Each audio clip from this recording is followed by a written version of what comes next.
When was the last time you took yourself out on a date?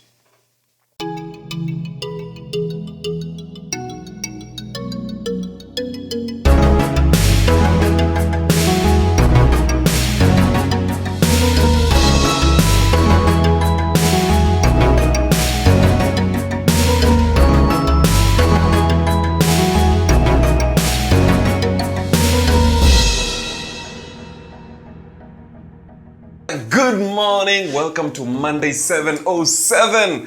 It is another amazing week. It is December, we are winding down and I'm excited, always excited to get into your space. My name is Victor Machoka and this is Your Next Level, all right? So today, I want to ask you an interesting question. When was the last time you took yourself out on a date? Yes, you. When was the last time you took yourself out? No. Not your mom, not your dad, not your kids, not your spouse, not your friends, your boys, your girls. No. You yourself. Okay? And as the year comes to an end, I want to encourage you to do this. Before we get into all the festivities and all the, meeting up with family and stuff, I want to encourage you, take yourself out. Okay?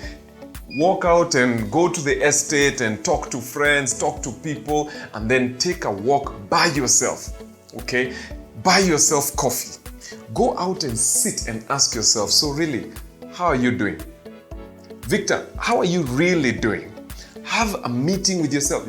I had somebody say this, I'm self-employed. So this is what he was saying. He said, I'm self-employed, and so when you see me talking to myself, don't think I'm crazy. I'm just having a staff meeting. And while that was hilarious, it's such a poignant point, all right, that sometimes we need to call ourselves to a meeting. You need to sit with yourself and ask yourself, how are you really doing? How do you feel about 2020? How do you feel about what this year has been for you? How do you feel about the challenges that lie in front of you? Okay, and for some of us, some of the reasons why we don't find ourselves moving forward is because your heart is not united. Okay, and the reason why you need that meeting is so that you can build consensus. You bring and unite your heart together. Sometimes when our heart is not united, you find you want one thing and at the same time you are wanting something that is exactly opposite to that other thing. And this is why we call any kind of meeting, so that we make sure that people in that meeting are in agreement. My question to you is your heart in agreement? Do you have conflict? Conflict between what you say and what you do. Conflict between what you plan for and what you're really doing or saying. There needs to be some kind of unison between you and yourself. So call yourself to a meeting and sit down and ask yourself, how do I really feel about what's going on in my life? What is it that ticks me off? Get to know yourself. Why am I saying this? The more you get to know yourself, you'll realize you have to convince yourself about your dream.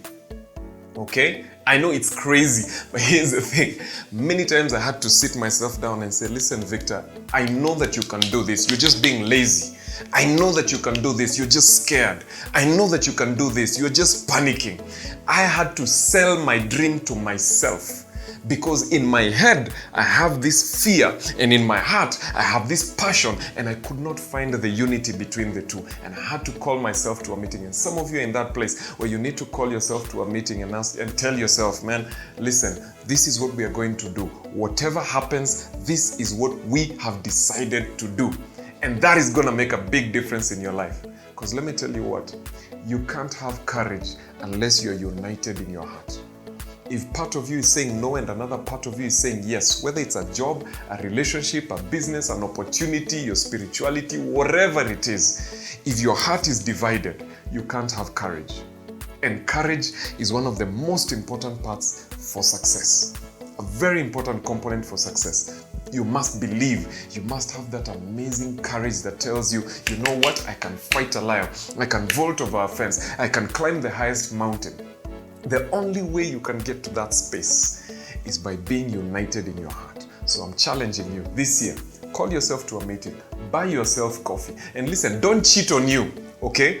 Because many times we cheat on ourselves. If you were going out on a date and then you sit with somebody and you're on the phone throughout talking to somebody else, that's like cheating on them on the date.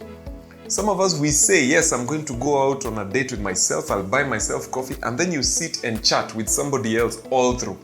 Don't do that.